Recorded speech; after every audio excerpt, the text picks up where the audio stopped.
Hello, everyone. Welcome to the Black Podcast. I'm your host, one of your hosts, Dr. Sherelle Hobson. We're just excited about having you here. So, the first thing I need you to do, which is what I tell you every single week, you need to make sure you go and share this video because, again, we are live and we need to make sure that we're not just keeping the knowledge and the stories to ourselves, but we're actually sharing it with our community. We're sharing it with our group and our surrounding people that support us. So please make sure that you are, sharing it to your group of people. You never know who may need to hear the stories that we have here. So again, every Thursday we're usually here at 4 o'clock, but today we have a special guest and we are going to be on again at 5 o'clock. Next week we'll be on at 4. The Black Podcast, is bigger than what people think. It's not just about coming here and sharing stories, but it's making sure that we make relevant connections with our youth. We have a company called HSBA where we have a mentorship and leadership program where these athletes and these young Black men in high school or in college actually get to connect with our guests that we have on the show every single week. So it's important that you're sharing because you never know who's in your circle that may need help, who may need motivation. So please make sure that you are sharing this video.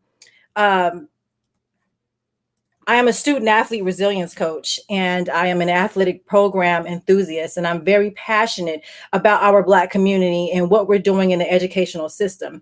I realized a while back that there was an issue within our system when it pertains to our young men. Where are they going? They get involved in these sports and we're all the stands are packed and everybody's excited about seeing these young boys, but then all of a sudden we never hear about them again until it's something traumatic. And so I wanted to make sure that I was being very productive in our community, especially in education, making sure that these athletes have somewhere to go after athletics. So I help coaches create a program that increases 90% matriculation. And it really sets our young men up for success, for a lifelong of success, not just while they're in court, just not while they're playing basketball or running track or playing football, but making sure that they have the skills that they need to be successful in life. And so I had the honor of partnering up with Brian, who has a background of social work. So you will hear more about how we make this connection and how we make it happen here at the Black Podcast. Yes, indeed. So, I look all the way back to my high school days when I just seemed to be that individual that people could go to and open up and be able to work through some of the issues that they were dealing with. So I actually declared psychology as one of my bachelor's degrees, went off, worked in Miami for a while. And I saw a lot of the issues with these students that would grow up as athletes, that would grow up as whatever, but then whenever it's time to transition into adulthood, and they didn't really have what it took to go to the next level in their athletics, they were lost. They didn't know which way to go, didn't know what life skills were necessary to actually get them there. And I saw the system failing that population.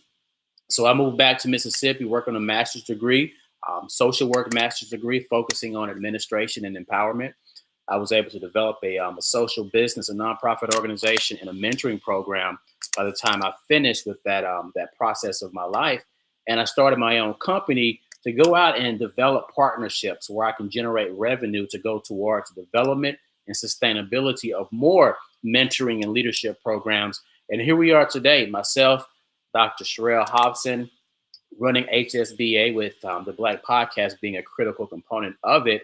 And we're just really wanting to bring in front of the world the spectrum of professionals who are in our space, who are in our culture, that have so much to offer to show the potentials of what can be the future of some of these young individuals that we're going out to serve. So I'm honored to be able to have this gentleman that we have before us today. I played football in high school. I just knew I was going to make it to the next level. I had a scholarship offer for JUCO that I turned down because, I'm going D1. I ain't going no JUCO. And I tried to walk on, didn't work. So I say, you know what? I just got to focus on these academics. And thankfully, I had the right support system to keep me going in the right direction to bring me to where I am today. But without further ado, we want to bring to you How we going, Mr. Tyron Brackenridge? Okay, pronounce Tyron. Tyron. Tyron. Let me get it right. Now. Let me get it right. Tyron, man. It's a pleasure to have you, man. Man, it's an honor to be on here, man. I appreciate you guys reaching out to me and offering me to be on the Black Podcast. Sure. Awesome. Awesome. So we want to make sure that we maximize all the time that we have with you because we know that you're a busy man. I want to dive right in on where did it all start? Where are you from? What was the dynamics of your family? And so let's just begin there, like with the very beginning. Where are you from Yeah. and your family? Yeah, I'm from Pasadena, California. I was born and raised out there and then moved out to the Inland Empire. Um, Parents divorced when I was at a very young age, probably about 3 years old. Don't really have no recollection of them being together, but just pretty much raised in a single parent home. Pops was there. He just every other weekend type deal, type situation. I have an older brother. He's 5 years older than me. Somebody I've always looked up to. That was like my hero. As much as he tormented me, I I always wanted to be next to him. Always wanted to be around him. I mean, he's just a special individual. Even to this day, there's people that just gravitates to him. And I was one of those ones that always wanted to be with him. But mom, strong woman, raising two boys, and she did what she had to do to take care of us both. We moved out to the Inland Empire, and she still worked down in Pasadena. And once we got out of school, we actually used to catch the bus, the city bus back to Pasadena, which is probably like a 45, 50-minute ride from Upland, California to Pasadena. And so we used to take the bus. So that's 45 minutes in the car. So, all them stops along the busway just to make it back to practice. And eventually we started playing Little League football here in the Empire and Upland. But yeah, man, just again, basically a lot of my childhood just with friends and my brother. Again, I've always looked up to him. He's a special individual. Like he was always good in everything. He was one of those guys who didn't really have to work as hard, but he's one of those dudes where his homeboys be like, "Hey, let's go do this," and he's like, "All right, let's go." He wasn't the most disciplined, but as far as grades, he did good with school when he was in school, and he was one of those kids who would ditch school, do his thing, but scored a 1600, I mean a 1200 on his SATs, right?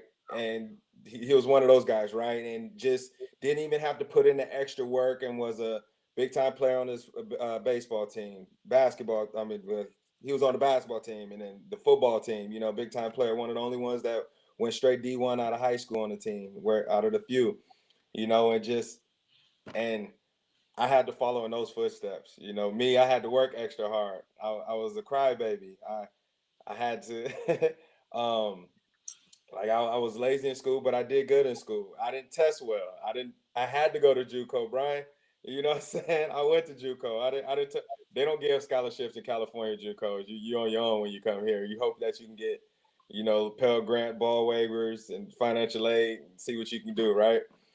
But and we go entering in high school, one of the coaches told me straight up to my face and said, "You'll never be as good as your brother." Wow. Straight like that. I Wow, mean, wow. he was a baller like that. And even we went to the same junior college, even though he's older than me. I followed his footsteps, go from high school to junior college. And one of my favorite coaches of all time, good friend of ours, he said, "Hey," he'll tell me straight up, "This one of my favorite players that I've always coached is your brother." And he had his bumps along the way, and I bring him up so much because I looked up to him so much, but I learned a lot from him.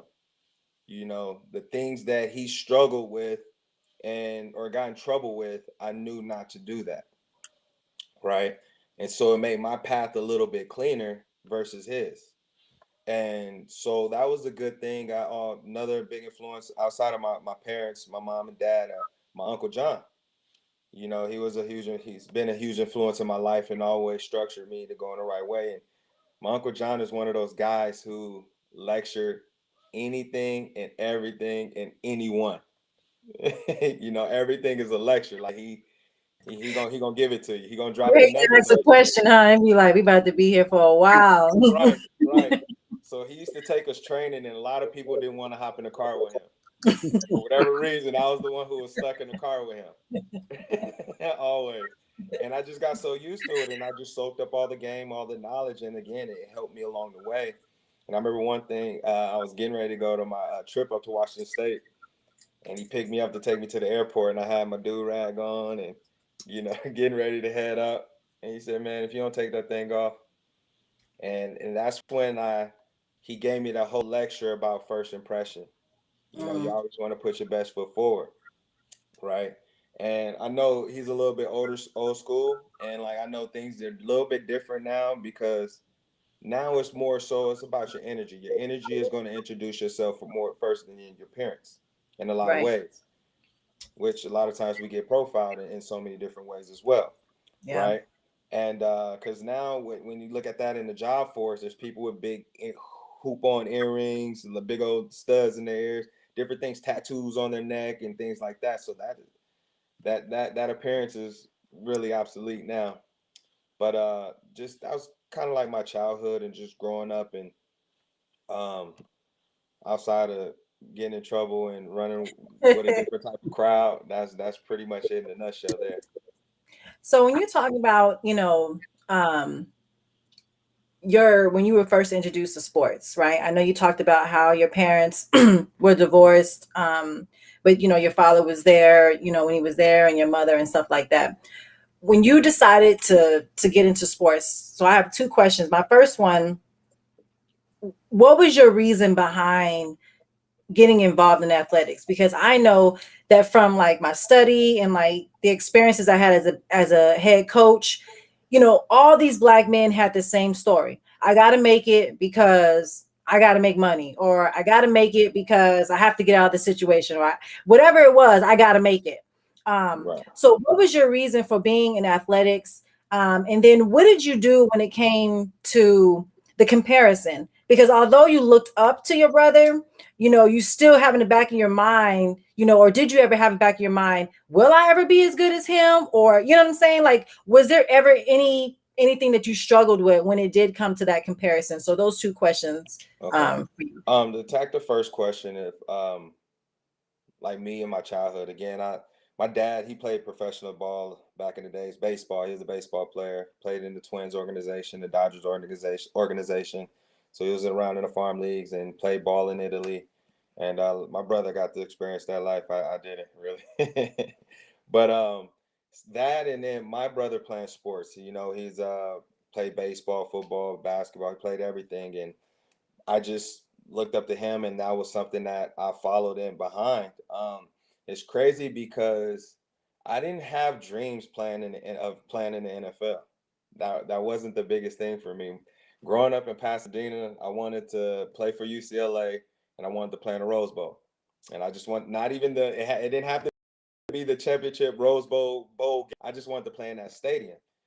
And I just and wanted to play Division I football. I loved college football growing up, and that was like my biggest dream. And then as I got older, and going to high school playing ball, and then college playing ball, and junior college, and then getting the opportunity to go Division I, and just hearing all these recruiters coming in when I was in junior college, man, it was that's what gave me the confidence to be like, you know what, hey, I'm gonna go play professional football. And I used to tell my DB coach, like, man, I'm only going to college for 1 year and I'm transferring. I'm to the league, right? I get to Division I football. I was like, man, look, it's a different ball game up here, and it didn't happen. I was like, I'm gonna need all my years I need to get me to that next level. So, but as far as my brother, I knew honestly, it did not put me in a position of worry. It actually motivated me. It motivated me to be better than him, um, to work harder than him because everything just came so natural to him. So it made me want to work hard. It gave me that fuel when coaches told me that I wasn't going to be as good as him. I watched him play professional football. He played arena football, and I watched him play. And like just the love he got from his teammates, just the type of human he is, and the love he got around his city and everything. And it was just like, man, I gotta continue to strive for that greatness. I got to continue to produce. I got to continue to work. I don't have it like him. There's certain things he can do that I can't, or I wouldn't allow myself to do to allow me to be in another class as an athlete, but it was just more of a motivation factor than a worry factor. Yeah, I can definitely see that. So, as far as the people that you hung, you said you and your brother were 5 years apart. Mm-hmm. So, when it came to like your friends and like how the people that you were around, what did they do? Were they involved in athletics as well? Like, what was your community? Like, what was the dynamics of the community that you were surrounded with? Hustlers and athletes. That's pretty much it, really. And then he had his boys around, same thing, hustlers and athletes, and then it just kind of separates from there, right? My biggest thing was, hanging around the crowd. We did what we did. We played sports, and that was the era when all kids were outside. You played all type of games.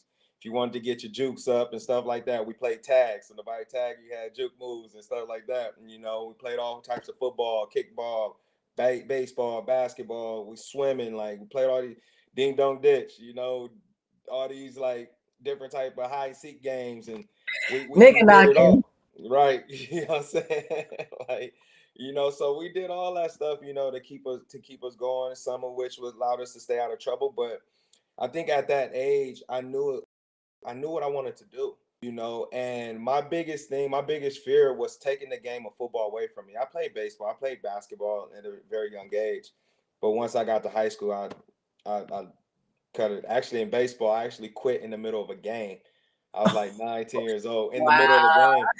I could tell the story real quick, but like it was the night of a game, and I was one of those kids that was like, it was 6 innings in Little League, so I would play 3 innings and I'd be out 3 innings.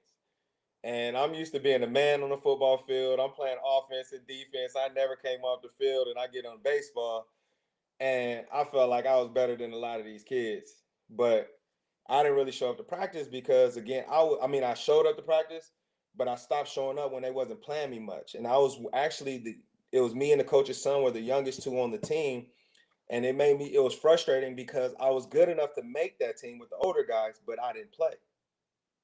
And that frustrated me so much. And I just remember one time I was supposed to go up to bat, and I was supposed to go in. My 3 innings was up. I get to play the last 3 innings, and coach pulled me out. I was like, "No, he has to go up." And I'm like, "My name is up next on the list." He like, "Nah, he gonna bat." And dude, get out. Oh, and I was hot. I was steaming, and I'm like, "Man, I ain't going out there on the field." And then my mom kind of, "What are you doing? Why are you coming out?" Like, "Wait, hey, she gonna play or what?" I'm like, "No, I ain't going out there." So she was like, "You either quitting," or no, she said, "You either gonna go out there or you going home." I'm like, "I'm going home." Took off my hat and bounced, right? And never played baseball since. I didn't tell my dad until after the fact. He would have went nuts on me, right? And I'm surprised, highly surprised that my mom let me do that, out of all people. Yeah. And I've never looked back for baseball since. But yeah, I just knew what I wanted to do. That was my focus. If you took the game of football away from me, I'll straighten up. Yeah. A little fun fact that a lot of people don't know about me. I'm sorry, guys, I could talk. No, yeah, it's your show. We just here. Fun fact about me: I used to suck my thumb until I was 8 years old, and the way that my mom got me to stop, I'll never forget. It was back in the day. We stayed in these apartments. We had to go to the laundromat, and I'm at the laundromat with moms, and like she tried everything to try to get me to stop sucking my thumb, and it wouldn't work. So one day, I don't know where she came up with this little bright idea to get me to stop. So she was like, "You keep sucking your thumb, you're gonna develop all these little calluses on your thumb to where they're gonna get so big to where they're gonna have to amputate your thumb because you're not gonna get no blood circulation through there." I'm like, "What?" She was like, "Can you throw a baseball like this? Can you throw a football like this?" I was like, "No." I literally cried myself to sleep for like 2 nights, but never sucked my thumb since. Wow. He was like, every time you thought about it, he was like, "Oh my Yeah, I god, start crying. I'm fiending." Like, Yeah, I used to suck my thumb, rub my earlobe, rub my brother's earlobe, right?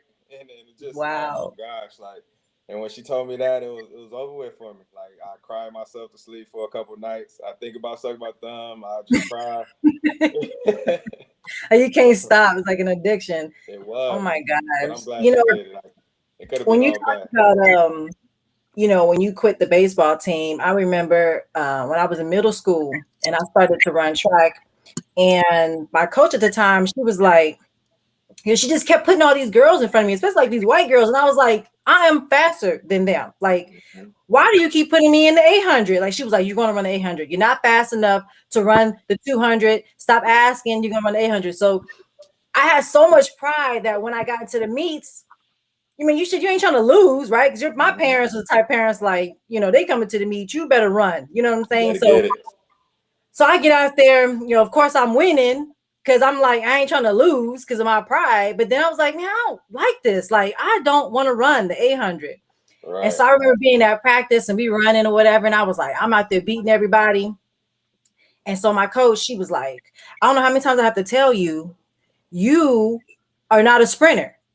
You run the 800. And I was like, no, but that's okay because I'm getting my stuff and I'm not coming back. And so I packed up my little locker, I got all my friends and like, dang, she about that life. So I'm getting all my stuff, got my little track bag, my stuff. So I was like, good luck, and I'm walking, get to the house. And so my dad had just came home. Yeah, he gave me some spikes. He was like, yeah, these are spikes for your next meet, right? And I was like, well, ain't no next meet. I just quit. I quit. And so my dad was like, excuse me? Like, and then that just turned into a whole lecture. He was like, oh, okay, well, we don't have quitters around here, number one. And he was like, and two, if you start something, you're going to finish it. He was like, because in life, and it's like, they go to life stories, like, oh God. Like, he was like, once you start quitting now, you're always going to be a quitter. Every time something gets rough, you're going to quit. He was like, so what you're going to do is take these spikes, put them back in your bag. Tomorrow, you're going to go back to that coach and tell that coach you're going to be back on the team. And I was like, oh, hell no. Like, I done already made a big show. I got everybody hyping me up. And now I got to go apologize. So when you talked about quitting and you were like, okay, I'm surprised my mom let me do it. My parents was like, no, we're not doing that. But you see it so often now with the kids today. I mean, when I started coaching, I never seen kids be a part of something just to be a part of something, and I was like, y'all not trying to win, and it was like, everybody was looking at me like, we're just happy, to be here. And I'm like, no, like, that's not going to work.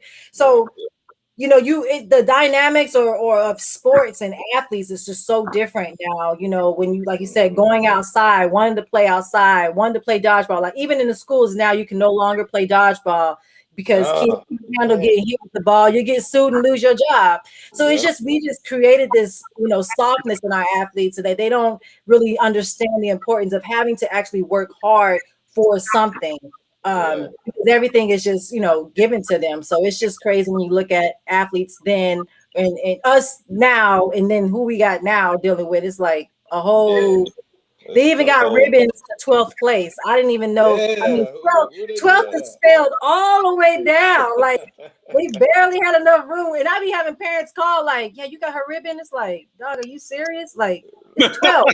I've been driving down the street with my kids like, I don't even have kids, but it's like, I just feel like I'm going to be one of those parents be driving like, Mom, where's my, you talking about that? Oh no, it's just open the door, pull the window down and just let it blow the wind.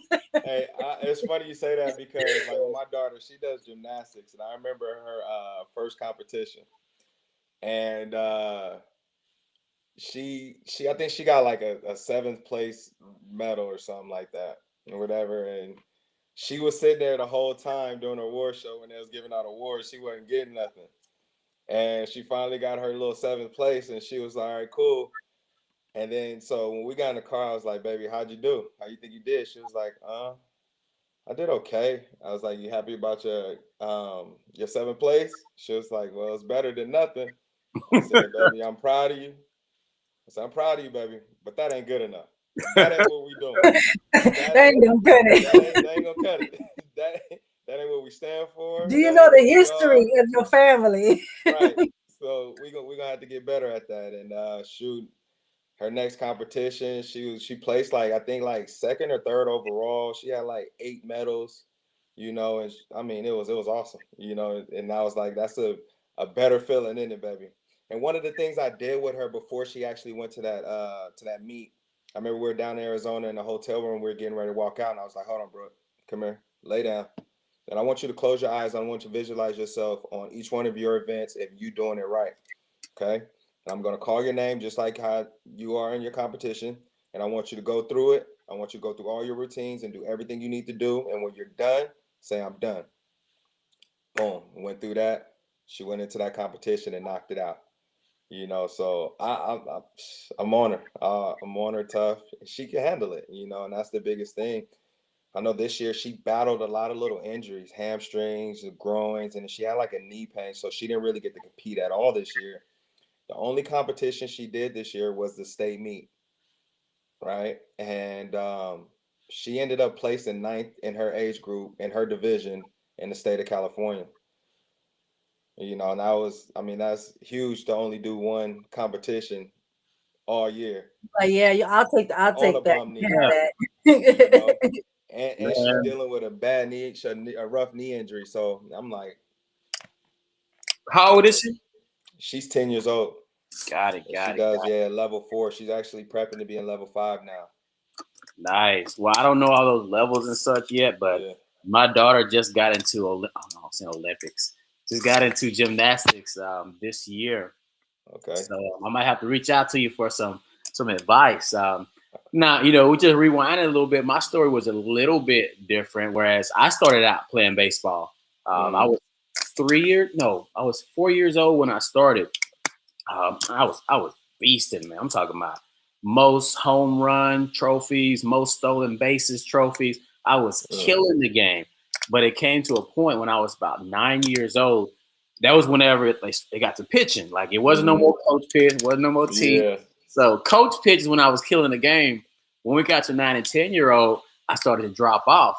And I'm like, I'm just not digging this. Got to my second year of 9 and 10, and I had fallen out of love with it. My dad was pushing me every year. It wasn't no question. Like, I was playing baseball every single year.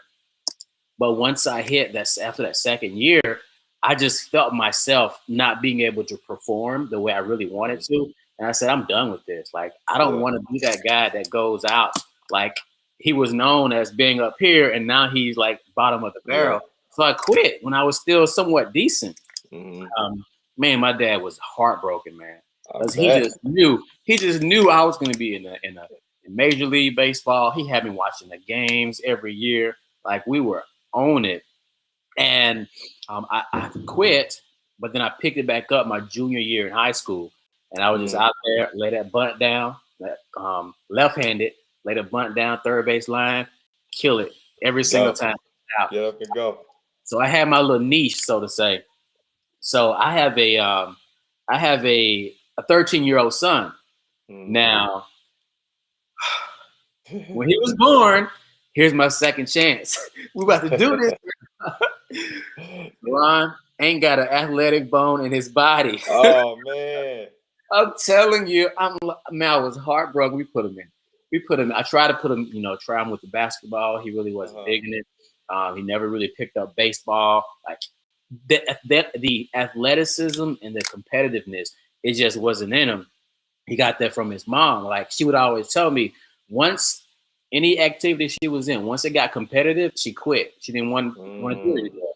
So I'm like, dang, like, I guess the bloodline has just yeah.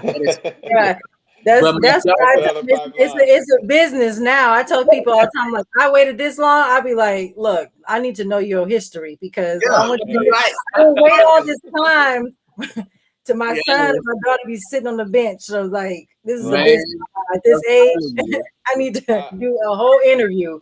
See, I was the same way, man. I needed some athletic background, man. My ex-wife, she was a volleyball player. She was pretty good. So, and so now Brooklyn got some height and some athletic ability from both sides. There you go. People be laughing at me, like, "Are you serious?" I'll be like, "Yes, I'm very serious." Last person I knew somebody who said, she said, it was several years ago. She said, "Oh, he's this guy. I want to introduce you to. He's such a nice guy." And I said, "Okay." I went to eat, and he said, "Ooh, we're gonna make some. What did he say? We're gonna make some real good athletic babies." I said, "Oh, really?" I said, "Well, what sports did you do?" He said, "Well, I played baseball." He was live too. He was like, "I played baseball up until the 7th grade, and then I played, and then I played basketball up until the 8th grade." I was like, "No." That ain't gonna cut it. Like, I need some more updated you Your know. athletic fire died out early. Come on, dog. I don't know what he went. I don't even remember what I said because back then I was like in my 20s. So I probably said, I don't know what I said, but it was probably rude. And I remember my friend called me back and be like, what did you say to him? He was like, I never want to talk to her again. Nah. I was like, it's fine with me because he sucks. So it doesn't matter. So it's just crazy. Oh, So yeah, when that you went is. to the junior college, how was that experience with you, with not having a scholarship? Obviously, school is not cheap. So, how were you able to afford going to a junior college and still be able to focus on your academics and be able to pay for, for you to be there? Shucks. Well, thank goodness for financial aid. That was a huge part of it. And shoot, just the process in junior college where I struggled was class. And that's like when you first get your freedom, you think you can just do whatever you want. You have like you don't have to worry about teachers calling your house saying they missed class, which in high school I never ditched. Like not one time. I was always at school. Um, but like you didn't have to worry about that, and um especially during football season, it was just like and where I went to Chafee, and that wasn't one of those schools where they just giving athletes grades. That wasn't the one. That was the wrong school to go to if I was expecting that. And so that was the struggle for me after practice, then trying to go home and do homework, or just the next day for practice and then getting up early for workouts and then trying to get to class. Like I didn't have it. It didn't work for me. It was a struggle. But all in all, like I performed at a very high level my first year there as a freshman. And although I wasn't a certified starter. And this is another story. I remember the very first game of the season. We're playing this team, Citrus College, and we're blowing them out. And my DB coach put me in the game with the last 4 minutes of the game, and I was heated. We had some good DBs on our team. We coming off as a team, they were all 10-0 for the last few years, and we had some real good athletes. But in my mind, and it's true, but I felt like I was just as good, if not better, than the guys that I played with. And I remember he did that. After the game, I didn't even go to the locker room. I just hopped in my little bucket and went home. And I didn't show up to practice that Monday. And he called me into the office and was just like, listen, man, you're in college now. This ain't high school, which I have never done this in high school. And I was like, and it was crazy. What also pissed me off the most was the school that we played against wanted me to go play there. And they had me as a starter. And the reason why I left there, because the very first day I showed up, they're like, Brack, you're starting. I said, I don't want to play here. Because it was like, it's nothing for me to work for, you know? And we ended up playing them the first game of the season, ended up blowing them out or whatever. And um, yeah, so I had to talk with my coach, and he was just like, listen, this is college, this ain't high school no more. He said, I understand. I'm telling you, you're just as good as these guys that I'm playing, but this is their sophomore season. I need to get them scholarships. I wouldn't do no different for them than I would do for you. And he was like, this is how we run our program here. They paid their dues. They're good enough. They're not doing anything to jeopardize their job at this moment in time, and so it's either you're gonna stick around and work for it, or you're gonna leave. So I'll be at practice tomorrow, coach. At least you were able to explain that to me, and let me know. Right. And from that point on, like I played in special packages. I was our nickel back. I played the nickel and ended up getting like in our bowl game, championship game. I've got like the defensive player of the game, things like that. And all these big time colleges were starting to recruit me. So going into my next year, when colleges were coming in, they were just like, listen, you just need to focus on your grades because your opportunities are going to be endless.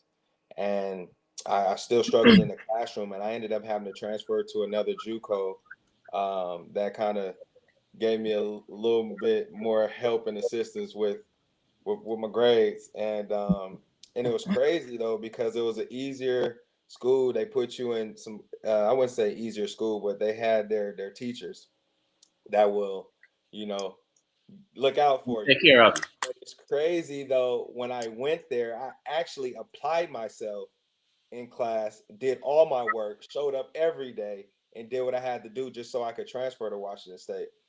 And I had a full ride scholarship to USC that I turned down. I just didn't like how that whole recruiting process went down. But I felt like home going to Washington State. They told me, hey, we got one side of the corner spot is sold up. Other side, you got to come in and compete. I said, yeah, I'm coming. That's what I wanted to hear. University of Washington was like, hey, you come in, you'll be a starter right away. Now I want to be able to compete because that's what I was used to doing. Like growing up, playing with my brother, was always competing. So that always drove my competitive nature. And so I knew that that's what would get the best out of me because I didn't ever want to be in a position where I got kind of complacent, right? So, and that's how it went for me. That's what's up, man. That's what's up. I love that story because it's an alternative of what you typically see. Typically, hey, you tell me I'm starting, I'm there. Whatever it takes to just get there. The handout. So many want the handout. And you kind of you can look at social media today, like instant gratification. Whatever you can tell me that can make me feel good right now, that's what I want. But one thing that you intentionally put yourself through, I mean, I can just look back to your childhood and things that you were situations and circumstances you were put in that weren't your fault or your desire, but how that potentially developed you to say, you know what, I'm gonna push through everything that I want. I'm gonna get there because I earned it, not because you give it to me. So, just looking at that transition from college, getting into the league, what was that transition like? And during those years, how was that whole dynamic playing out for you? All right. So a little bit backstory for when I did actually get to Washington State. Same thing. I get up there, and I felt like again my summer was good going into this season, my first season. I'm a junior. I have 3 years. I have 3 years of eligibility to play 2 years because I still have a red shirt. And so I get up there my first year, and I'm out there. I'm competing my butt off. First game of the season, I'm not starting. Not tripping. Getting in first game of the season, maybe a few plays because my boy KP, he ended up going third round. He was a baller. He was tired. That's why they threw me in the game because he was tired. I got my little 2 plays. He came Yep. right back in. I was hot. But I was doing my thing on special teams. But and it was just it was awesome. But it started to set on me, and that I wasn't playing as much as I felt like I should have. And that attitude, that mindset started to carry over in the classroom. Then it affected my behavior, man. I literally, honestly, I wasn't a big weed smoker until I got to Washington State. And I was smoking before practice. If I got up and I smoked before class, I would ended up not going to class. I was, just that became a habit of mine. And next, my grades are slipping, my attitude is messed up, and now I'm just there to be there, not focused. And we get an opportunity to go. We're playing UCLA in Pasadena, dream school, hometown, family, everybody's out there about to come check me out. And they called me and said, hey, you're going to start this week because one of our DBs got hurt. You're going to start this week. So you're coming in as a starter. I said, great. First day of practice, I'm getting torched. Practice is terrible. Not even prepared, mentally ready, nothing. That opportunity I had, it was done. And I lost it. And because of the way my mindset was prior, set me up for that failure. And I didn't and I got to play. But I didn't get to be there as a starter. And that moment on, my mindset had changed, right? And then I get hurt after that, and I'm still playing, but I wasn't, in 100%. And it just my season was just kind of like a little ebb and flow, but it was never, excelling. And going into that next year, I was academically ineligible because my grades were so bad. So that first semester, I had to reinstate going into my next semester at Washington State. So now I'm on a probation. So going into that period of time, now my grades were a lot better. I stayed focused and I'm just grinding now. I'm grinding. I want to play. I'm going to get my grades up.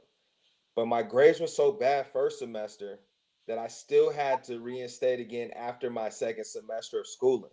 My grades were night and day though. Night and day. And that's when they were like, because if you have to reinstate twice, usually they're not going to accept you back into school.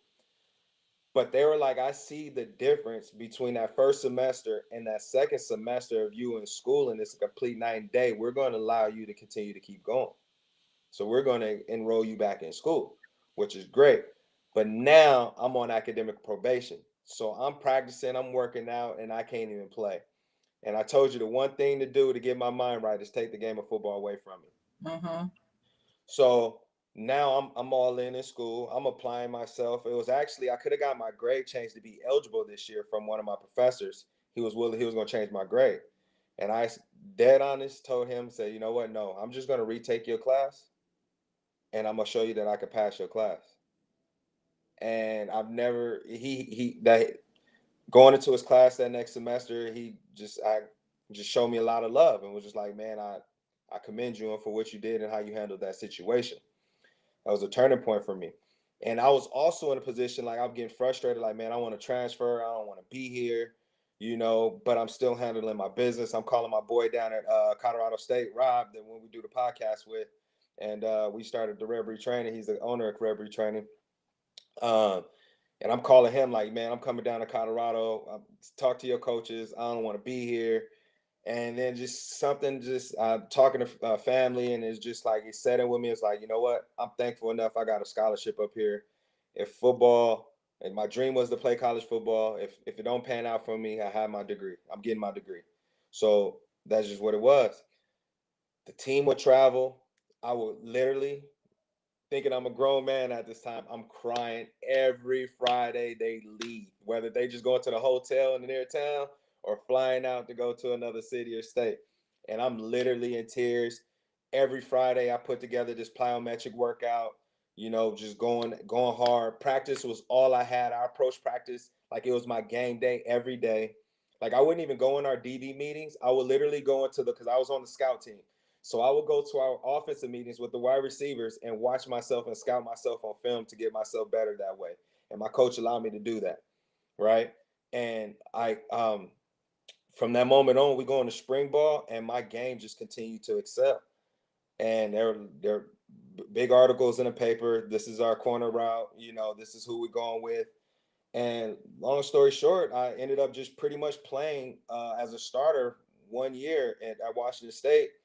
And I got invited to the East-West Shrine game, started in the East-West Shrine game, All-Star Bowl game, was all Pac-10 honorable mention, got invited to the NFL Combine, which that was a terrible situation for me.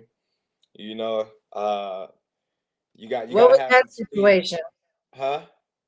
What was that situation? And shoot, it's a lot of backstory to that, but it's a long story short. I ran a 4.67 and a 4.68 at the combine, and as a cornerback, that ain't gonna cut it for you. And I didn't have proper training. I was also dealing with some ex-girlfriend stuff at the time. Um, and and yeah, and I got an opportunity. Draft day came along, and man, I'm thinking I'm projected to go like third round. This is when third round will go second day. Like they do third round, second day picks and stuff like that. And I'm projected anywhere from third to fifth round, and my name didn't even get called. And I had a little draft party with all the friends and family over at my cousin's house, big cousin house, and he had this house on the lake. It was a good time, and when they were just calling out names and everything, and I'm just sitting there stressing, and I don't see my name. Nobody called me, and the draft's over with, and I'm just done. So in my mind, I'm like, yo, the game of football is over for me. Like it's done. Like it's no more. I'm in the room. And my ex-girlfriend at the time, which was ended up being my wife later on. But yeah, she was just in the room with me and was just kind of like hold me like, man, it's gonna be all right. I'm in there boo-hooing. And next you know, after the draft, my phone started ringing, and like 10 teams called me for free agency and wanted me to come on. And reason why I chose Kansas City is just doing my research was Kansas City was giving me the most money to sign. And not only that, they didn't draft any corners, and I was the only corner that they were bringing in free agency. And they had a lot of veteran players. They had Ty Law on the team. I got to play with him. Patrick Surtain, Greg Wesley, and these are some veteran guys in there. And you had Jared Page, which was a big time Pac-10 free safety out of UCLA. You have Bernard Pollard out of Purdue, played a long time in the NFL as well.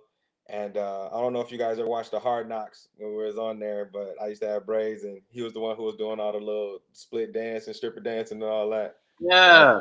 There, yeah. but uh, but anyway, yeah. So that transition going into the NFL was tough. As a rookie, you're in your best shape of your life. You're in some real good shape because you're coming fresh off your college season. You're playing these bowl games. You're training. You're getting ready for the combine, and then you're going into season. So that's a long stretch. And what people don't realize, your rookie year, they say the rookies hit that wall. Well, think about it. You're going through so much once you're done with college football. It really don't stop for you, right? So a lot of rookies do hit that wall, and then they have to try to push through. And then later on in your years, you start to manage that because your training is nowhere near as intense as it was when it was in college. Now your training is different. Now you're skill specific. You know what workouts and everything that works for you and your body type and the way you play the game.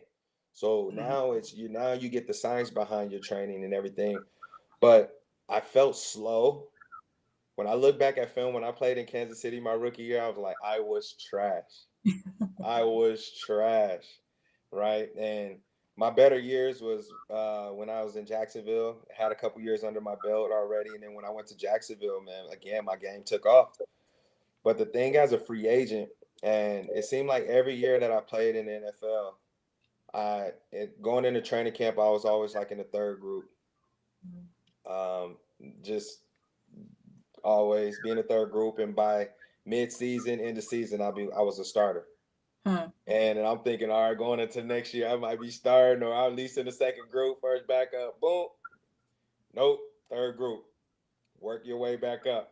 And you know how they say, be careful what you ask for, because I always say, man, I need a challenge. I take on that challenge. I need something to push me, right? You're like, that well, not right now. That was back then. Yeah. Now you flipping it. It's like, Right. damn, I thought you wanted a challenge. I thought you wanted. I wanted to earn your spot. Now you're like, no. Now I want you to give it Right.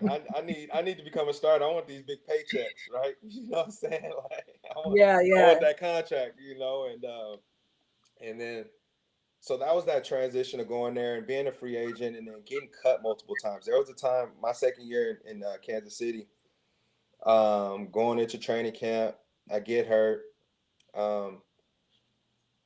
and then going into the first game of the season. Right after that first game, they released me, and I'm still hurt. I'm like, dang, they could release you when you hurt. This and the third, and it's just like They don't care about me. right, and I'm out just training. I'm working out from team to team to team. I remember the Houston Texans, they wanted to sign me, but they wanted to sign me on practice squad. I had no practice squad eligibility because I played too much as a rookie. And so I never did practice squad in the NFL. And so I just kept grinding, and teams wanted to put me on practice squad and get me acclimated because they knew I was hurt. They wanted to see how I moved around, make sure they had that security. Before they made that investment, yeah. Right. And then eventually week 9 comes around, Kansas City calls me. It's like, we want to bring you back, so you're ready to come work out. And they're like, it's a Tuesday, come in on Tuesday, we're gonna work out. And then they're like, you know what? We're not gonna even have you come work out. We're just gonna have you show up to practice and do a physical on Wednesday, and then you'll be ready to practice Thursday. So I came in on that Wednesday, did all my physical stuff, practiced that Thursday, Fast Friday, which is not like we call it Fast Friday. You got your Cadillacs on and stuff like that, your tennis shoes or just like your motor shoes and stuff. It's not a high intense practice. Saturday, you just film rundown and walk through to get ready to play on Sunday. And first half, I ended up playing just all special teams and got in a few times on defense in the package. But I ended up starting in the second half. One of our DBs ended up going out with a concussion. And I ended up with like 6 tackles, 5 solos, a forced fumble, a pass breakup, and a forced fumble to seal the deal to win the game. Okay. What? Wow. Okay. This would have sealed the deal for us to win the game. I forced a fumble with my boy Turk. He was on our podcast last week. He recovers it. Right. And we get the ball inside the 5. Jamal Charles gets the ball, fumbles it. Tampa Bay gets the ball back. They do a quarterback sneak. They score. We go to overtime and lose. I get a call on our day off. In the NFL, yes, you get fired on your day off. Tuesdays are your day off. I got called in. I came up to pick up one of my check. Hey man, just keep coming. Just keep coming, man. And they released me, man. And that was so depressing. And I really thought it was over. I was down. I remember the Colts that next week flew me in to work me out, and they just kept asking me like, "Why they release you?" And every time they asked me that, I just wanted to snap on everybody. Like, You're like, man, I don't know. I don't know, right? And that's just how it was. And then I went to Jacksonville, and I had a pretty good career over there. And then from there, I went up to Canada. Wow. And So when you first got that first check, what was that experience like? Because we know now you into, so when you got that first check, was you like, man, I'm about to turn up? Like, I mean, how did you do you feel like this? I mean, does the NFL or any professional sports, do they offer any kind of like financial advice? You know what I'm saying? I just feel like you get somebody that's never made more than, that scholarship money that we used to get, that little extra $200. right, You get a check, you like, right. this is more than Man, $200. I I mean, talk what was about that that all the time. experience for you? Huh? Yeah. No, I talk about that all the time. Being in college, when I look back, like that $500 a month, Boy, we used that to be had it last. I don't know how we we made be it in that past line January. like waiting like this. Yeah. But when I first got my check and I seen that, I was like, my first game check was more than my signing bonus, Wow. right? So, excuse me. And I mean, during the season, like, okay, your Tuesdays, days off or whatever. So now your wardrobe is starting to change. You're not really going out anywhere because it's season time and things like that. Tuesdays was shopping days. So now you getting your wardrobe changed. You seeing what the OGs and everybody wearing in the locker room. You getting all your fresh gear, everything. You getting yourself set. You getting your furniture. So your rookie year is the year that you spend the most money because you either got an apartment or you're buying a place, whatever. Furniture, you getting your gear up, and then they do have, to answer your question as well. They do have certain programs, or not programs, but they offer some things like what we'll do is we'll keep every other game check to where, and it's not like it's offered, but it's like you don't have to do it. So that me at that time, I'm like, I want all my money. Ain't nobody holding none of these checks. I want it all. And so, but where the trouble lies and where people spend the most money, and now it's as a rookie, is your first off season. And that first off season, now you got some money in your pocket. You coming back home. You with all your boys, with your friends. Now you got the Vegas trips, and you in there buying big bottles. You got your Miami trips, and you're in there buying big bottles. And Houston, wherever, New York, you going everywhere. You taking all these trips, and you're a lot of times you're funding your boys. Man, just come along. Don't worry about it. I got it.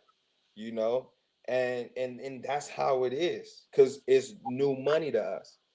And I get home, being in Kansas City and get back to California, I'm down Melrose.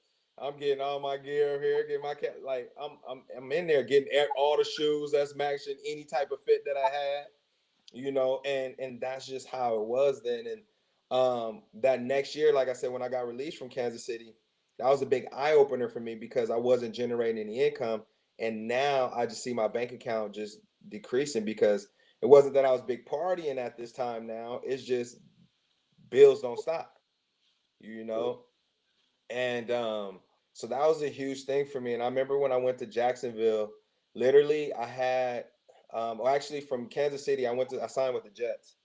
And I was there for a few months, and I had my dog. I had an English bulldog, and I loaded up my truck, loaded up my apartment, got everything shipped out there with a moving company. So that's more expenses. Got my truck shipped out there. That's expenses, you know. I had my dog flying with me.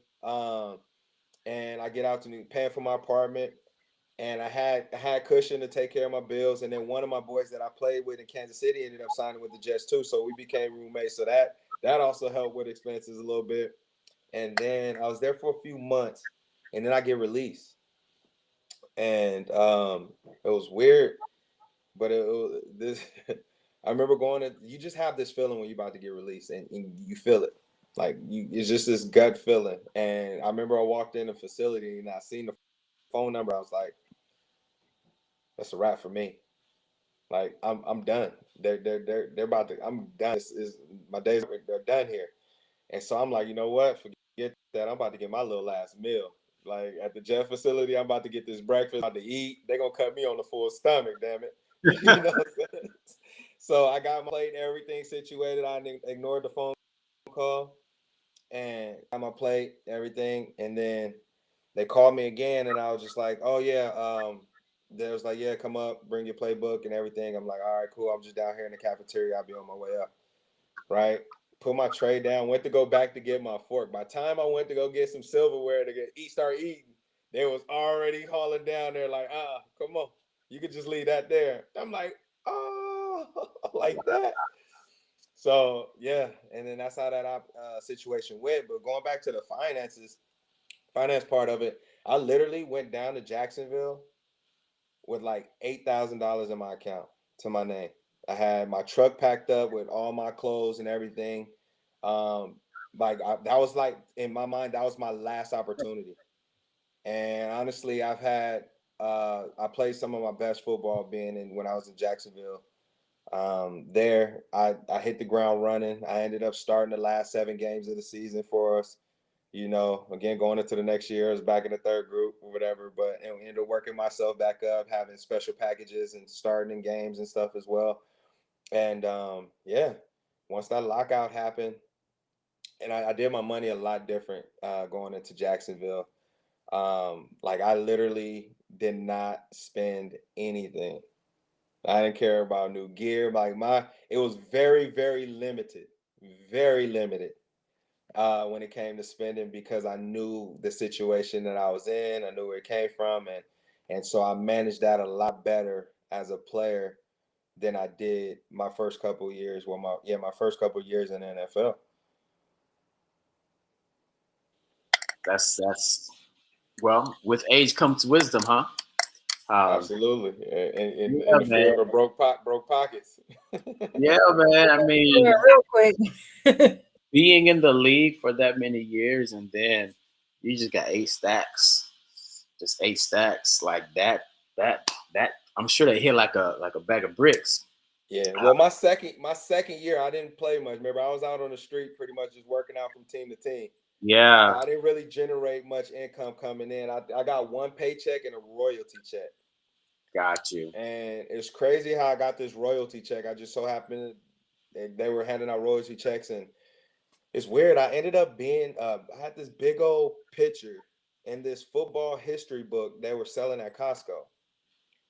And out of all the players in Jaguar history, and it's even at that time, you had Maurice Jones-Drew, Mercedes Lewis, who is still playing ball right now.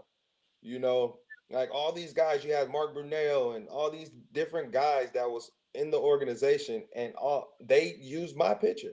I mean, like a clear picture of me, like you would have thought I was the man on the squad.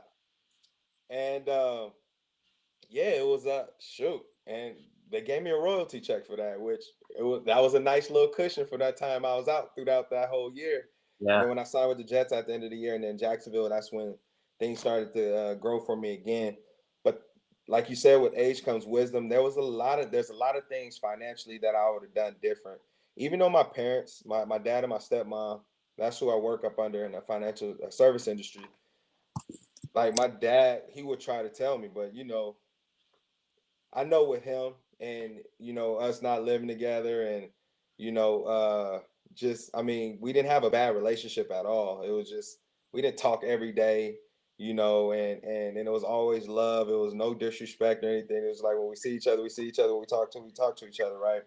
And I know to him and the way my dad is, he probably felt like I can't tell him nothing. Like he gonna do what he want to do. Period. Right. And there's times where he gave me little suggestions and all right, you know, like right.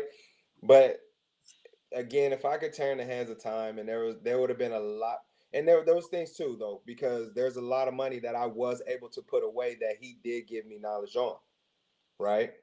And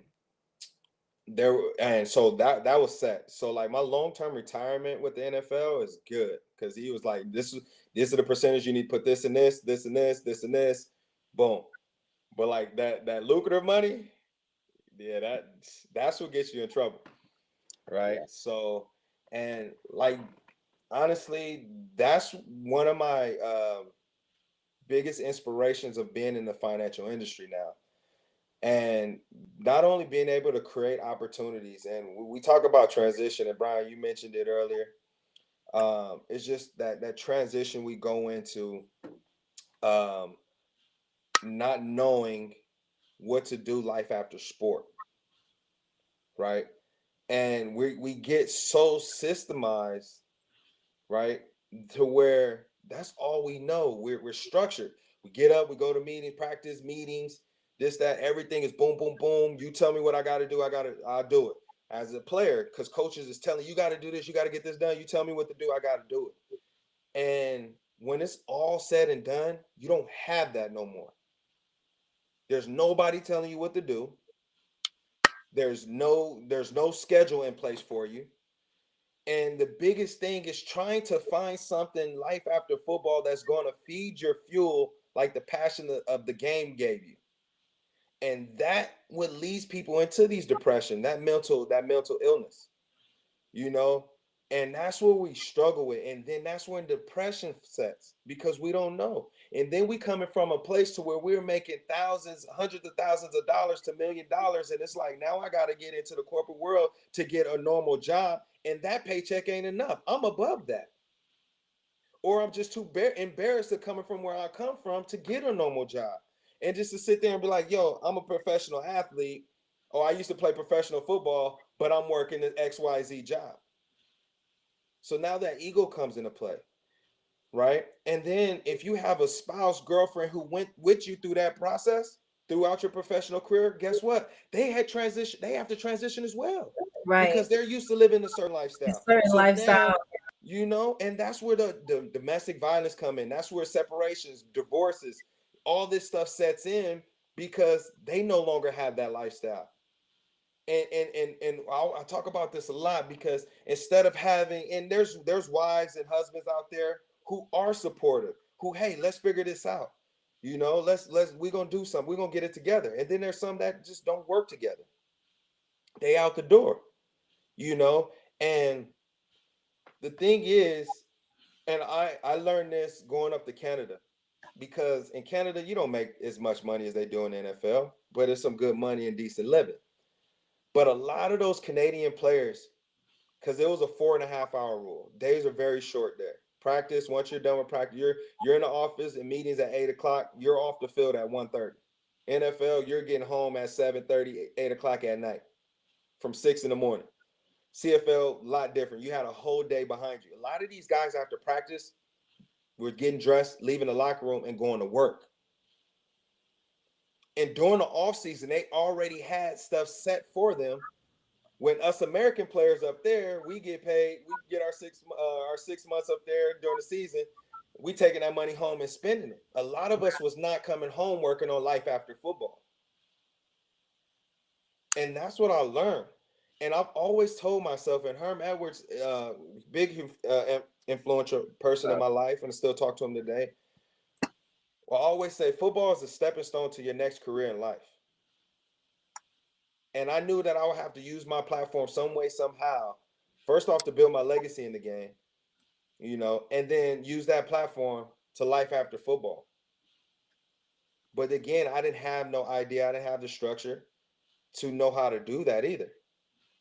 Right. Then that's when I got into the financial service industry, and that was tough for me. That was tough, sitting in the office every day, trying to learn the financial game, studying for these tests, and that was tough for me. And it got to a point where, like, man, I don't even want to do this. And I'm playing the video games instead of trying to set up appointments. I'm on to take baby girl to school, and I'm back on a video game. Right? It's like I didn't want to do this. It just didn't. I got tired of it easy. And then I go out, write up a couple policies, and do and then that's like, I can't build a business that way. So literally in 2016 was the last time I played video games. I dropped that, and then I had to focus on my business. And then I got an opportunity to coach. My mentor, head coach, again, one very inspirational in my life. He was a head coach up in Canada. He was my head coach, and he asked me, and I had called him, and I just wanted to pick his brain about coaching, because my ex at the time, my ex, she wanted me to coach, and I used to tell her I don't want to coach. It requires too much time away. It requires more time than I did as a player. I don't want to move around and be on different teams like I did as a player, because coaches do the same thing. I got to be there long before the players. I got to be there long after. Good thing about being a coach, if you get fired, your contract is guaranteed. They still gonna pay you out, right? So, and I was just like, you know what? Maybe this is the support that I may be getting from my spouse at the time. So I called him up and just picked his brain about coaching. He was like, "What?" Because he used to always say, I used to cut on the team barber, and I used to cut his hair, and he's like, "Man, you'd be a good coach." I'm like, "Coach, I don't want to coach." Especially you talking to a player while he's playing, that ain't what you want to hear. Right. So, and then he was like, "Oh, so you thinking about coaching now?" And just kind of picked his brain, and he kind of gave me a few scenarios. High school football, you're not gonna be able to take care of your family for real, unless you get your education degree and you teaching and this. And then junior college, pretty much the same thing. He said, if you want to go D1, now you're gonna have to sacrifice a few years to where you're only gonna probably make 10, maybe 20 grand, and then possibly, is that gonna be enough to help move your family around? I was like, no. He was like, where do you have a name? And I was like, in Canada. He was like, well, then that's where you need to start off. And then, long story short, he ended up getting a defensive coordinator job in Toronto, and ended up calling me. It was like, hey, you want to be the DB coach, assistant DB coach, and it took off from there. So I ended up coaching there for 3 years, and it was tough for me just being away 6 months out of the way from the family. And my my daughter, when she was younger than me, playing football and I'm being away, it wasn't as hard. Now that she was older, and she would call me, "Dad, when you coming home? When you coming home? When you coming home?" And that was tough on me. And I I I didn't want to go through that no more. And then, the separation of her and her mom, and the divorce of her mom and I work from home, building my business home. I'm like, you know what? I'm about to go full-fledged back in the financial service industry, and I have her full time now. I'm home full time. She's doing distance learning. She could be downstairs doing her schooling. I'm upstairs working my craft as well, right? Running my appointments and meetings. I'm able to take her to gymnastics practice. I'm able to pick her up, things like that. Like, so it gave me that freedom. I'm home, and little girl need her dad. I've been Yeah. away for so long. She's getting older now, and that male presence in her life is needed. And so that, not only that, and then just being able to be in a position with the education and the things that I've learned in the financial industry, is that now I'm able to, with my business, I'm able to create opportunities for athletes who are in that transitional phase. I'm able to educate them on to manage their money and do different things. I'm able to educate them on compounding interest. I'm Mm. able to educate them on the importance of life insurance, and I'm able to educate them on what exactly is generational wealth versus generational debt. I'm able to, create this financial literacy for these guys and these opportunities, and not only just athletes, but just our daily, everyday people around us. I'm just trying to be one of those influencers, because there's a lot of us out there, you know, Yeah. and it's just separates me from them is I'm able to create that opportunity, inspire their licenses to get certified to become a life insurance agent, to become to be able to do certain and to do investments, and things like that. So that's what drives me now where I'm at. When I was done playing football in 2015, I didn't miss it. I don't miss the game at all. I didn't miss it when I was coaching. I still don't. Like, I never, when I was done, I was done. And I was able to walk away on my own terms. And I think that helped out a lot versus a lot of guys getting told no, they can't. Right. And what I like about my industry now, it's nobody's going to tell you you're not good enough. Nobody's going to sit there and tell you you can't do this, or you can't make, you can only make a certain amount of money. Well, in my industry, you're able to make as much as money as you want. You're able to move as fast as you Based want. off of You're able your to work. move as slow. Based off You're of gonna your get work. paid for the work you put in. You're gonna get your self worth. They're not gonna tell you how you can't build a big business. They're not gonna tell you, you know what, you can just be an independent contractor and just grind on your own. They're not gonna tell you you can't do that. It's you come as you are. You learn along the way, and you build how you want to build. You move as Yeah. fast as you want, as slow as you want. My Yeah. industry will still allow you to have a full-time job, and you can still make a good amount of money without disrupting what you have going on. Yeah. You know? It's just amazing, like, when you look at how our lives just transition, and like, you look at your journey and your story, and it's like sometimes you feel like why did I have to have this story? You know what I'm saying? But when you look at it now, you're like, man, I wouldn't change my story, because of who it has made or created you to be now. You know what I'm saying? Mm-hmm. When you're going through that process, it's not easy. No. But any type of adjusting and transition is always, tough for us. I know, like, even for me, just being a collegiate athlete where you work hard, and especially in track, it's like you can see your results, you can see your work on the track, you know what I'm saying? And so I was always competitive. I always, like, if I wanted to be good, I worked hard. So when I came into life and I started coaching and working and doing all these things, I was like, well, all you got to do is work hard, and life is a big competition.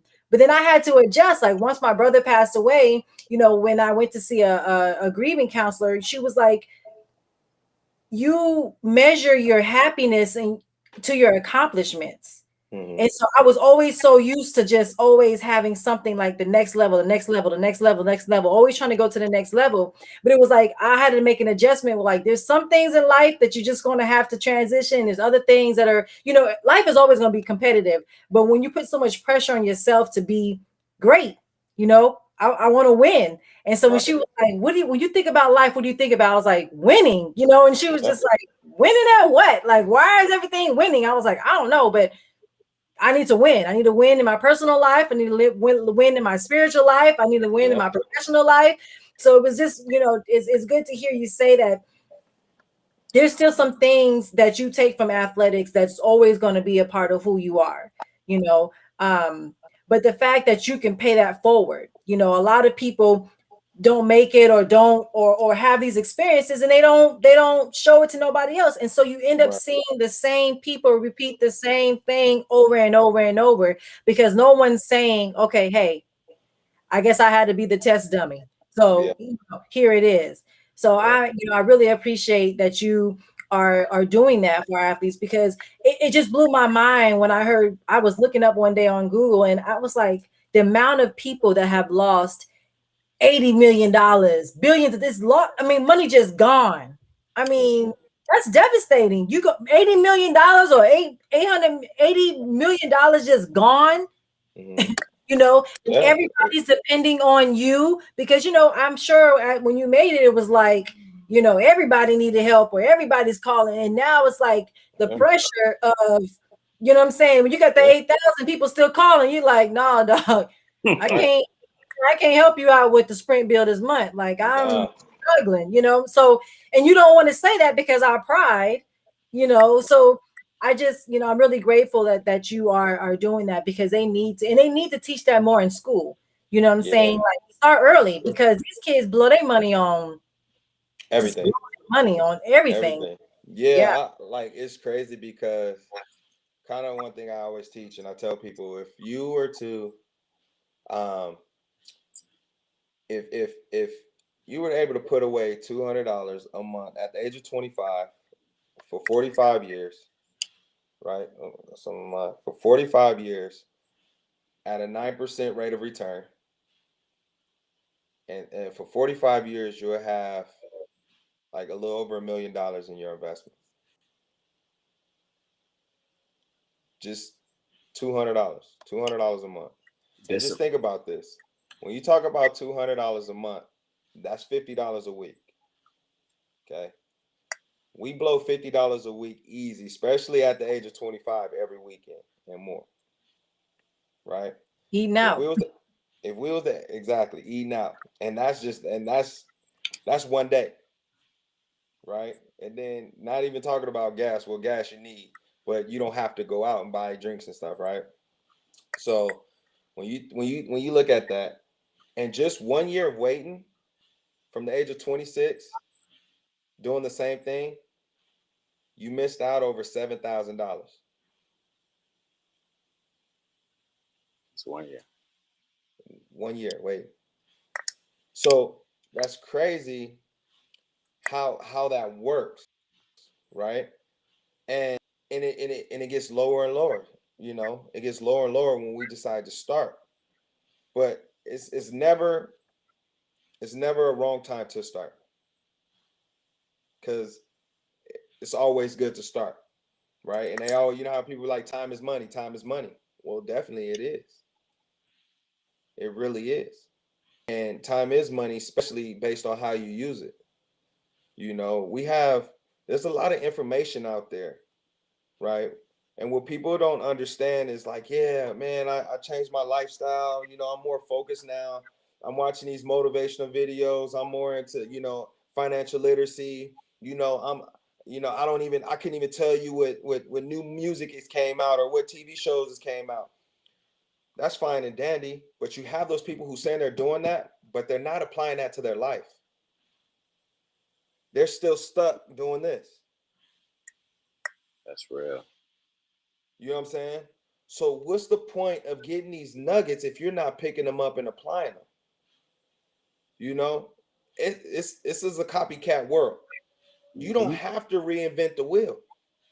You literally don't have to reinvent the wheel. There's so much information out there for you to apply and to build towards. A lot of people think that, shoot, it's going to happen overnight, but it's not going to happen overnight. It's a process.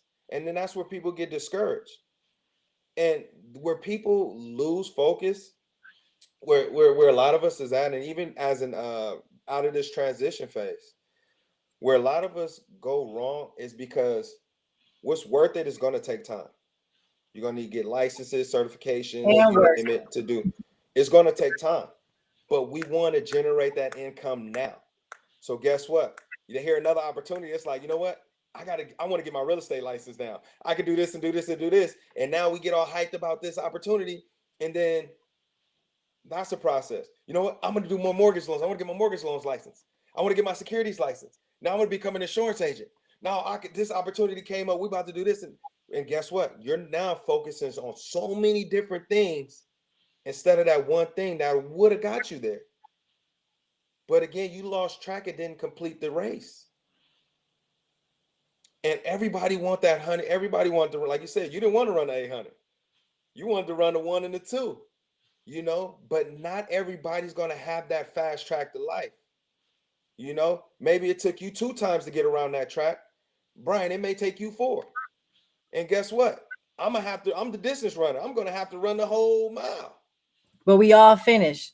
But you gotta finish that race. Yeah. You gotta finish that race. No matter what race no matter what race it is, no matter what hand you're dealt in the game, whatever may help you, tied to what we're talking about, whatever that is, you have to complete it. Yeah. Just like you're saying, you gotta run your race. You gotta run your race. You're trying to run, like you say, I'm trying to do something that is your gift. Like if people just learn how to operate in their space and say, this is what I have to bring, this is what he has to bring, we can come together and this is what we can create. But people, like you said, everybody's going like this, looking at the next thing that they can copy, but that's not your story. That's not your race. You start playing in different people's lane, and I have seen myself growing up, or when I got my daughter, I said, "Oh, this person making money. I'm gonna go do that," and then I lose more money, and then I go invest in that, and then I lose more money, and I was just like, what I'm saying? Like when you can just sit back and say, if I can really just operate in what I'm supposed to be doing, you can make that one thing great instead of having 15 things that's half-assed, you know. Right, So right. it's just Absolutely. it's you're absolutely right when it comes to running the race. Yeah, And that's a hard pill to swallow because we want, especially as an athlete, you want it now. You know, people want it right now. The yeah. process is not easy, and we don't know how long the process takes. People say, "Oh, it takes time," but they don't ever tell you how much time it How much takes. No, time it takes. you know, Right. how much Right. time, how long are you willing to wait for it is the question, you know. Right. I Yeah. would, and that's funny you say that too, and it leads me to this because I was we had a team meeting with one of my mentors the other night, and he talked about proximity. Hmm. You pretty much you are who you hang around with. Who are you surrounding yourself with, right? And it's just like if you're hanging around people who's always doubting or just even bouncing around looking for that quick, quick money or whatever, that's what you're going to be a part of. That's who you're going to be, right? And and not only that, who you hang around with, now you have to learn how to value yourself. Value yourself. You know, who do you expect to be? You know, if you're speaking success, you're walking success, you're dressing success, that ultimately what you're going to become Hmm. because that's who you're surrounding yourself with. That's your mindset that you're creating for yourself. Hmm. And it's some people like, hey, if you feel like you can't conduct business in just a little gym t-shirt, then hey, put on a suit. Put on a Hmm. suit behind the computer. You know what? Fake it until you make it. Because, and what I mean by that is, hey, put on that suit. Because if that's going to give you that business mindset, that's going to give you that motivation to push because that's who you're portraying to be. Do it. Do it. Do it. Because if that's going to help you get to where you have to go, I'm saying that in an ethical way, Hmm. you know, go for it. You know, and the thing is, it's the thing is now is momentum. Hmm. You got to generate that momentum for yourself because again, there's point times where you're flying, and I deal with this even now. And you're going, things are good, and then next you know, because as an entrepreneur, you're gonna have your downtimes. What are you doing to help create your momentum when you're having downtimes? That's God giving you that time to focus on something else within your field. So are you a momentum maker? Because that's how you're going to continue your momentum. Or you're a momentum breaker. Now you becoming negative when things are not. See, this is why, man, I need to start doing something else. I gotta find something else to do. So I've been in that shoes. I started working, getting a job. Like I need a stable income. You know, I need stable income for when times is not hard. But guess what? When you get that job, now that's taken away from what? Your ultimate goal. Because now Yeah. your business is going to start going down and you're limiting yourself for all the time that you can apply into your business for your business. Right. So are you a momentum maker or a momentum breaker? I Right? like that. And that's something that stuck with me. And those are some notes that I I um I wrote down from him when he was saying that. And he was talking about, you know, your self-image. Your self-image equals performance. So if you look in the mirror and you're down on yourself, guess what's gonna happen? So is your performance. Yep. If you looking in the mirror and you feeling good and you got that bounce in your step, guess what? Your performance is gonna be great. Because now it's like I got you creating that momentum. You creating that energy that now everybody is like, dang, who is this guy? You know, who is this woman? She got this energy. She's stand up. She's excited. You can hear the passion in what she's doing, what he's doing. Like, you, who is this person? I got to be around this person. I got to listen to this person. I got to see what this person talking about. You know. But if you just, hey, yeah, this is what I do. This is who I am. Nobody gonna want to be around that at all. And those are some things that you know that stuck out to me. And it was just like no matter how much I feel like I may know, no matter how much I've grown in this industry, there's always nuggets Something to and learn. Yeah. knowledge to gain by Yeah. any and everybody. Yeah. That's Because Yeah. there's some people that just feel like they get to a certain point and you can't tell them anything. Right. that's when they start going backwards. Right. That's when they start going backwards. you know. And But a lot of I mean, times you have the stress of age too, you know, like I know a lot of my pressure or what I was dealing with was always attached to my age. Damn, I'm almost 40. You know, I had a plan that I was already going, you know, I thought I was going to be married, have this, have kids, you know, and my brother before he passed was like, you know, things don't always go as planned. I was like, right. of course it does, because I planned it. And so, you know, it's like, and then when the plan didn't start to unfold like I thought it would, it was like, oh my God. Now I'm starting to feel like I'm failing. You know, am I failing? But everybody from the outside was like, girl, you know, you wrote books and you got this and you got that. And like, what you talking about? I wish I, you know, and I was just like, but in my head, I was like, I'm like feeling like I'm failing, you know. And so when you talk about that, you know, you create your momentum. You know, you can create your momentum to keep going, or you can stop your own momentum by just the things that you think and feel. You know what I'm saying? So it's always important to have people, like you said, around you that when you are having that moment, because I tell people all the time, it's okay to have a moment. Like we don't have to always be strong. As Black people, it's like we have this thing where, you know, you're a Black man, you always got to be okay. You should never have it, you know, any struggle. It's okay to say, you call me up, hey Sherelle, damn, today I'm just not, you know what I'm saying? I'm just not feeling myself. And that's okay. But that's my job as your friend, as your partner, or whatever, to say, I'm gonna let you have that moment because we all need it. But then we're gonna rock and roll. We're gonna go back to the drawing board and come up with another play. You know what I'm saying? So that's how I always approach life. And some people don't have that. It's like once they go down, they sink so far down that we can't get out of it. But like you Right. said, you know, you create that momentum of your life, you know, how you want to portray yourself. And when you talk about your self-image, you know, people always say, oh girl, you still run track. It's like, no, but I know that I'm my product. If I'm going to go speak life to women or men, or if I'm going to go in front of a bunch of athletes and say, this is what we need to do. If I'm an athletic director and I'm in front of other coaches and I'm saying we need to create programs that are going to do this, the first thing they're going to look at is you. And if you don't look like you believe in what you're saying, Yep.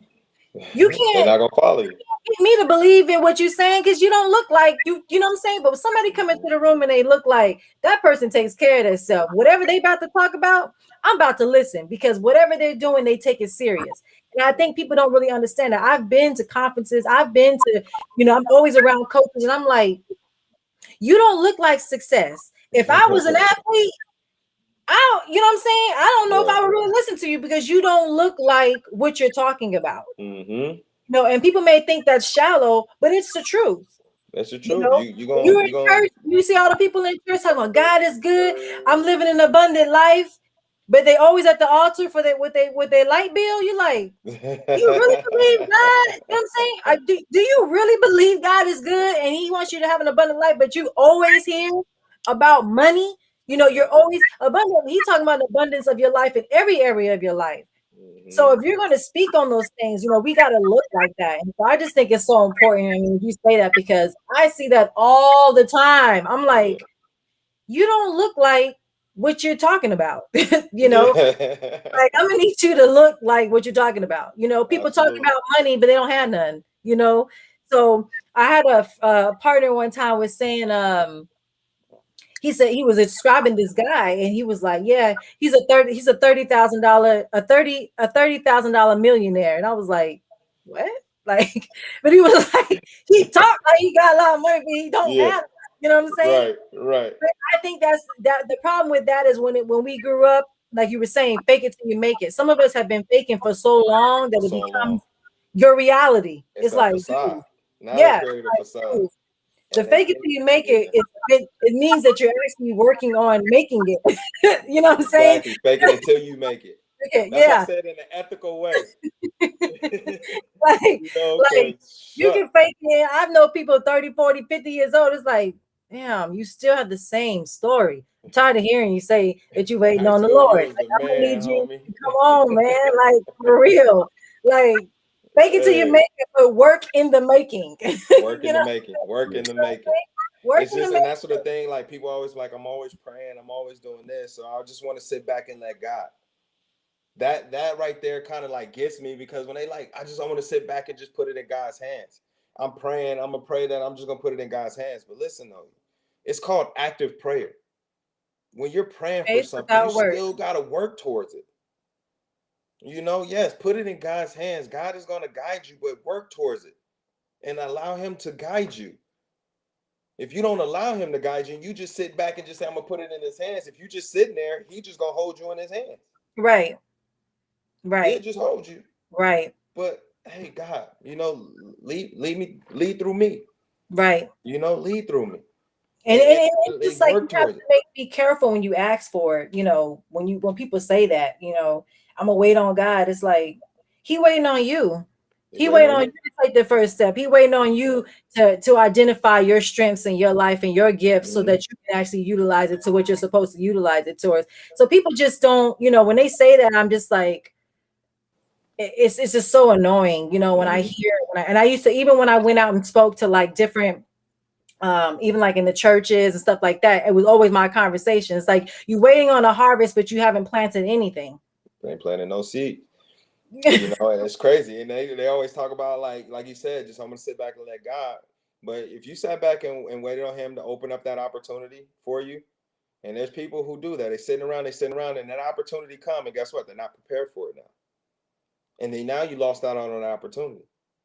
He gave you what you asked for. That's why you got to be careful what you ask for. You know, like me, like I always ask for.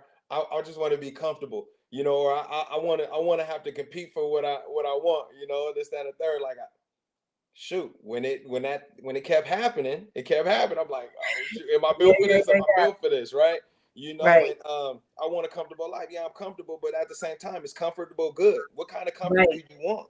Right. And what does You comfortable know, look like? what does comfortable look like, right? Mhm. You know, and it's just like, Because you what's know, comfortable for you may not be comfortable for me. I may be comfortable with making $50,000. Even when you say that, when I used to sit in these faculty meetings with these other teachers, and they would stand up, and it's like, let's congratulate such and such 45 years of teaching, and I'd be sitting back like, oh hell no, you know what I'm saying? Like, I'm not about to be doing the same thing for 45 years. Like, nah, it was always in my head every time I would go to these meetings. It was like, and stand up, and next person stand up in like 72 years of, it's like, no, hell no. Like, I cannot see my, so it's, again, I've also had, you know, colleagues that are like, I'll never go do anything else. You know what I'm saying? I teach PE.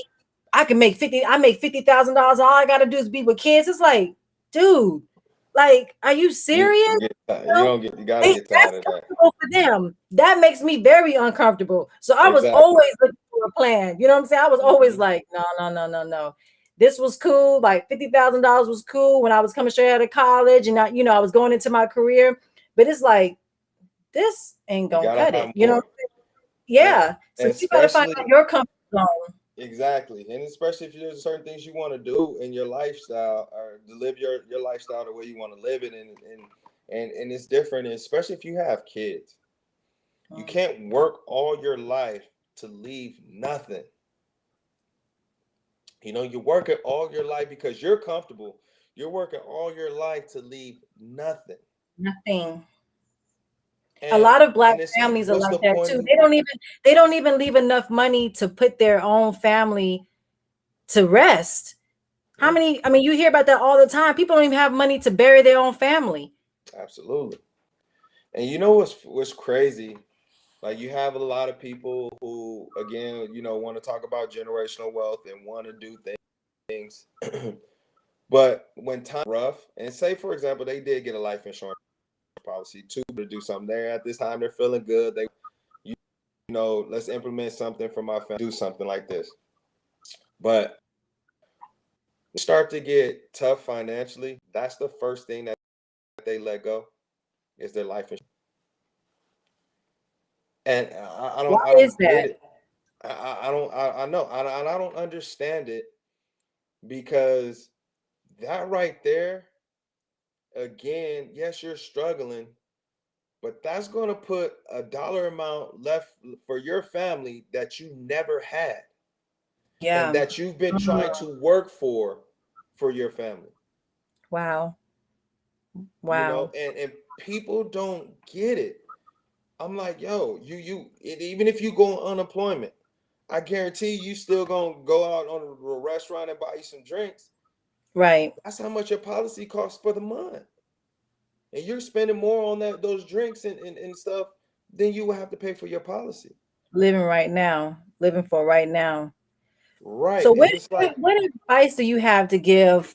If you had to leave us with one nugget. I want one thing for our athletes who are on there. And the other tip I want is for everyone who's watching that needs any type of I want you to give a financial tip before we wrap up.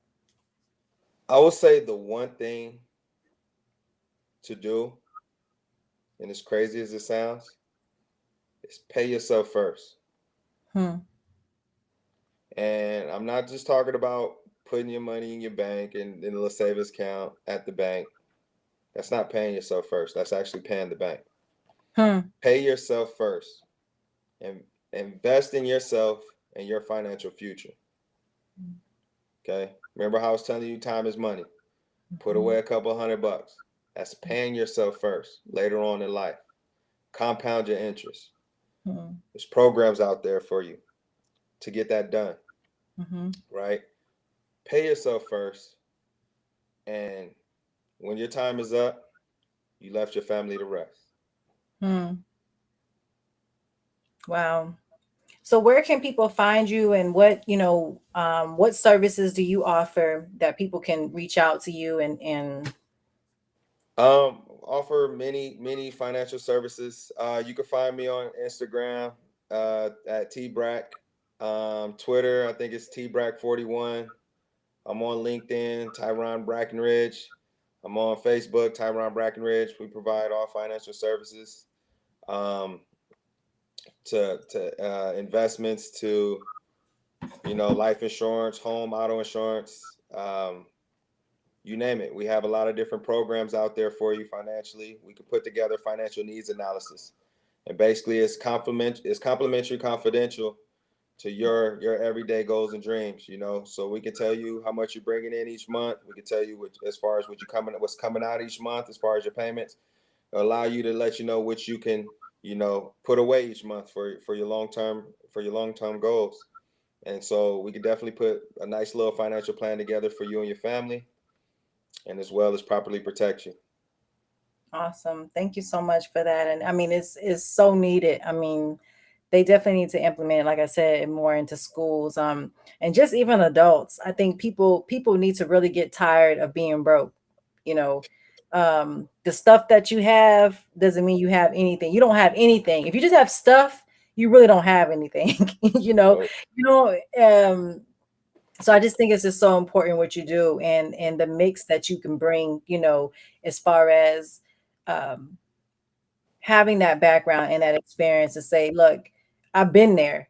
I've made good money. I've made no money. you Mhm. know, uh, and so I just think there's nothing more, valuable or greater to offer our community is knowledge and Mhm. experience and sharing your story.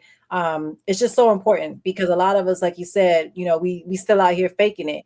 And Yeah. because we're faking it and we're not sharing our story, nobody else is growing. Right. Nobody else is progressing. We just create the same cycle. So I Right. appreciate number one, you being a great father and being very involved in your daughter's life. I have a very close relationship with my parents, and what I've learned from my father is what I carry through my whole life when it comes to finances. I mean, he was talking about credit cards when I was in seventh grade, and I was like, Yeah. I'm always have cash. You know what I'm saying? He's like, okay, you know what I'm saying? But Right. just always. So now, I mean, it's like clockwork. I'm always checking my credit. I'm Mhm. always checking my stuff. I'm always making sure I have a certain amount of money.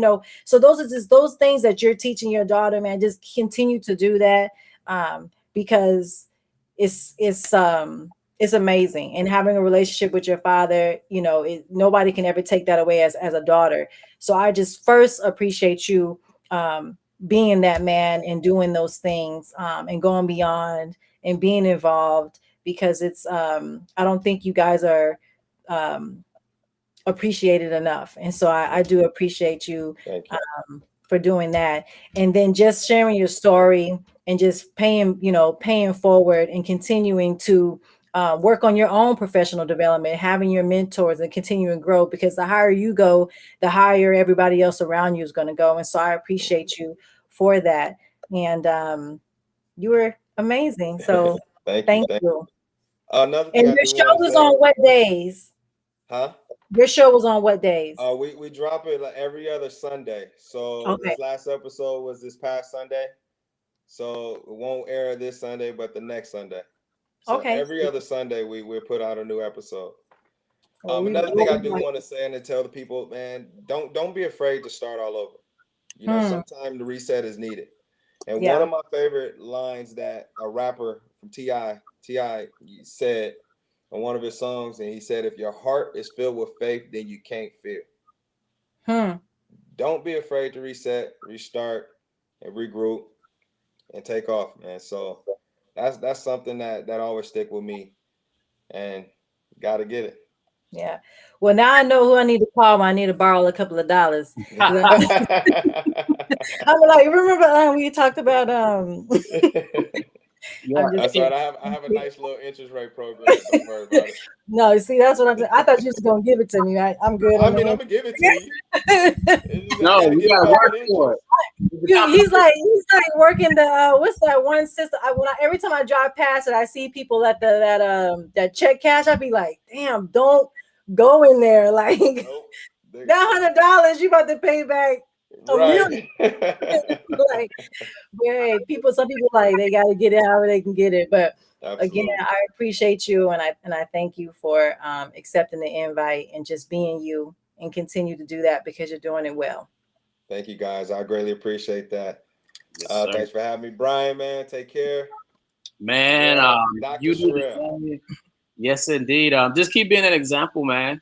You know, there's not enough of professional athletes that actually get on the other side and understand the importance of the financials and actually position themselves to be able to pay it forward and help that next generation. So keep doing what you're doing, man. I'm going to be keeping an eye out for the podcast.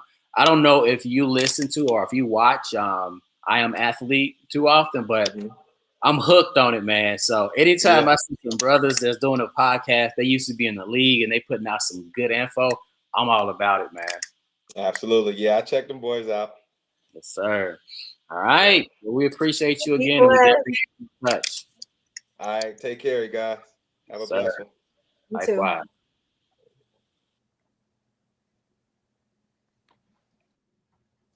All right, everyone. Well, we want to thank you again for being a part of the B.L.A.C. podcast. We've had the last couple of shows. We've been ran over, but it's been a blessing. And I hope that that you receive the information that you need so that you can continue to be successful at whatever you're doing. And like he said, don't be afraid to start over. You know, don't be afraid to set the reset button. Doesn't matter how old you are. Doesn't matter how much pressure if you think that you're behind, or don't be afraid to start the reset button. Because if the reset button allows you to operate in your gift, then this will be worth it. So thank you. Make sure you share this video. Next week, we will be on the B.L.A.C. podcast here every Thursday at 4 p.m. We'll be here next week. So please make sure you don't want to miss. I keep telling y'all that some of y'all have to call me after you've already missed the show. Oh, you had to watch the rerun or whatever. You need to be on here live and you need to be available at 4 o'clock. So if you need to set your time or your Google Calendar or whatever you need to do, be here every Thursday, because I can promise you, you will walk away smarter, wiser, and probably with a little more money in your pocket because you done got a little bit more knowledge. So continue to share the video and thank you for your support. Yes, and just one more piece on being live. We had a gentleman out of Brazil that was here last week, and he was getting live information, live guidance, live support from a former professional athlete that's really telling you the things that you need to do to truly pursue your dream regardless. You can have that type of access, but got to open your mouth. You got to be here live. You got to open your mouth. Off that note, you guys have a wonderful remainder of your week. We'll see you back here, same place, same time next week. You got to take care.